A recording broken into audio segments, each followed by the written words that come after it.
السلام علیکم ناظرین، میں ہوں آپ کا میزبان غلام مصطفیٰ اور آپ میرا یوٹیوب چینل دیکھ رہے ہیں۔ معزز سامعین، اللہ پاک نے اس کائنات میں بے شمار مخلوق کو پیدا فرمایا، لیکن اس کائنات میں جو سب سے افضل تخلیق ہے وہ انسان ہی ہے۔ انسانوں میں اللہ پاک نے سب سے پہلے حضرت آدم علیہ السلام کو پیدا فرمایا اور پھر ماں حوا کو پیدا فرمایا۔ معزز سامعین، قابیل و حابیل حضرت آدم علیہ السلام کے اولاد میں سے ہیں اور دنیا میں موجود تمام انسانوں کا نسب حضرت آدم علیہ السلام سے جا ملتا ہے۔ معزز سامعین، اس ویڈیو میں آج ہم آپ کے سامنے حضرت آدم کے دو بیٹوں یعنی حابیل و قابیل کا قصہ تفصیل سے بیان کرنے کی کوشش کریں گے۔ ناظرین گرامی، اللہ تعالیٰ قرآن مجید میں ارشاد فرماتا ہے سورہ مائدہ میں، جس کا ترجمہ ہے: اور اے محمد صلی اللہ علیہ وسلم، ان کو آدم کے دو بیٹوں حابیل اور قابیل کے حالات جو بالکل سچے ہیں پڑھ کر سنا دو کہ جب ان دونوں نے خدا کے حضور کچھ نیازیں چڑھائیں تو ایک کی نیاز تو قبول ہو گئی اور دوسرے کی نہ ہوئی۔ تب قابیل حابیل سے کہنے لگا کہ میں تجھے قتل کر دوں گا۔ اس نے کہا کہ خدا پرہیزگاروں ہی کی نیاز قبول فرمایا کرتا ہے، اور اگر تو مجھے قتل کرنے کے لیے مجھ پر ہاتھ چلائے گا تو میں تجھ کو قتل کرنے کے لیے تجھ پر ہاتھ نہیں چلاؤں گا۔ مجھے تو خدائے رب العالمین سے ڈر لگتا ہے۔ میں چاہتا ہوں کہ تو اپنے گناہ میں بھی ماخوذ ہو اور اپنے گناہ میں بھی پھر زمرہ اہل دوزخ میں ہو، اور ظالموں کی یہی سزا ہے۔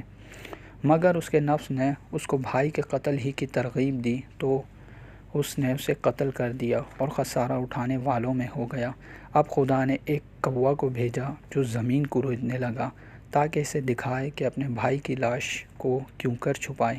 کہنے لگا، اے ہائے، مجھ سے اتنا بھی نہ ہو سکا کہ اس کوے کے برابر ہوتا کہ اپنے بھائی کی لاش چھپا دوں۔ پھر وہ پشیمان ہوا۔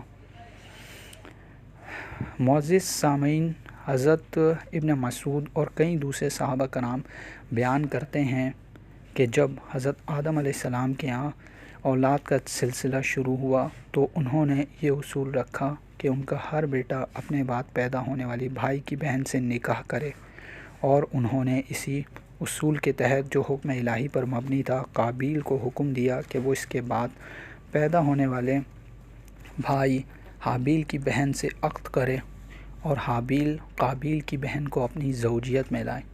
لیکن قابیل جو حابیل سے بڑا تھا اکڑ گیا اور حابیل سے اپنی بہن کی شادی کرنے سے صاف انکار کر دیا، جبکہ اس صورت میں قابیل کی شادی حابیل کی بہن سے ہوئی جو بہت حسین تھی۔ لیکن حابیل کے سمجھانے کے باوجود قابیل اپنی ضد پر اڑا رہا، بلکہ حابیل سے یہاں تک کہا کہ اگر وہ اس کی بہن سے شادی پر اصرار کرے گا تو وہ اسے قتل کر دے گا۔ حضرت آدم علیہ السلام کو بھی اصرار تھا کہ حابیل قابیل کی بہن سے شادی کرے، لیکن قابیل کی ضد کے پیش نظر انہیں حکم دیا کہ وہ دونوں خدائے قدوس کے حضور قربانی پیش کریں، اور جس کی قربانی بارگاہ حق میں قبول ہو جائے گی اس کی بات مانی جائے گی۔ یہ حکم دے کر حضرت آدم علیہ السلام حج کے لیے روانہ ہو گئے اور اپنے دونوں بیٹوں سے کہتے گئے کہ وہ اپنی اپنی املاک کے علاوہ دوسرے کے املاک کی حفاظت کا بھی خیال رکھیں۔ حابیل تو آدم علیہ السلام کے اس حکم پر عمل کے لیے تیار ہو گیا، جبکہ قابیل نے اس سے بھی انکار کر دیا۔ حالانکہ قابیل کی بھیڑ بکریوں کی ریوڑ بہت زیادہ تھیں، جبکہ حابیل کی ملکیت صرف کچھ زراعتی زمین تھی۔ معزز سامعین، جب ان دونوں بھائیوں نے اپنی اپنی قربانی بطور نذرانہ خدائے رب العالمین کی بارگاہ میں پیش